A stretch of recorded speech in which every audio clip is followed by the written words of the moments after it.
সীমাই ইয়াত ইয়েৰিং ল'বলৈ কাৰণে ইয়েৰিং চাই আছে।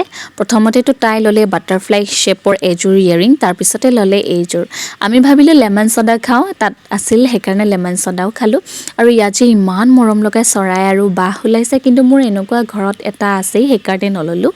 মৰম লগা হেয়াৰ বেন ওলাইছে, পুতলা ওলাইছে, লগতে বালুনছো ওলাইছে, মটু পাতলু, মিনিয়নছ, বাৰ্বি ডল, টাইগাৰ। আগতে পিছে যেতিয়া সৰু আছিলোঁ নহয়, এইবোৰ বস্তু যদি ল'বলৈ নিদিয়ে পুৰা কান্দো। আজিকালি পিছে ডাঙৰ হোৱাত এইবোৰৰ প্ৰতি একেবাৰে ইণ্টাৰেষ্ট নোহোৱা হ'ল। তাৰপিছতে আমি গ'লোঁ এখন মণ্ডপলৈ। সেই মণ্ডপখন পিছে একেবাৰে পাখিৰ থিমত বনাইছিল।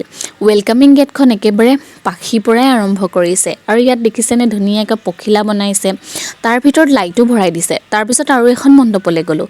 সেইখন মণ্ডপৰ পিছে এটা ইউনিকনেছ আছে। ইউনিকনেছটো জানে নেকি? টকৌ পাতৰ ডালৰ পৰা বনাইছে। ইফ আই এম নট ৰং, যদি ভুল হৈছে আপোনালোকে মোক শুধৰাই দিব।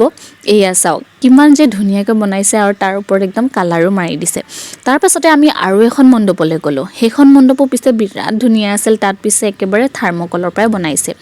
আৰু মণ্ডপ চাবলৈ যাবলৈ মন আছিল, কিন্তু আমাৰ যদি বেছি দেৰি কৰোঁ আমি টেম্পু নাপাম, সেইকাৰণে পটাপট উভতি আহিলোঁ। আৰু সেইদিনাখন পিছে আমি প্ৰায় 10 কিলোমিটাৰ মানে খোজকাঢ়ি গ'লোঁ, সেইকাৰণে অকণমান বেছিয়ে দেৰি হ'ল। That's all for today's video. See you next time. Till then, keep watching, smiling and loving. Bye bye.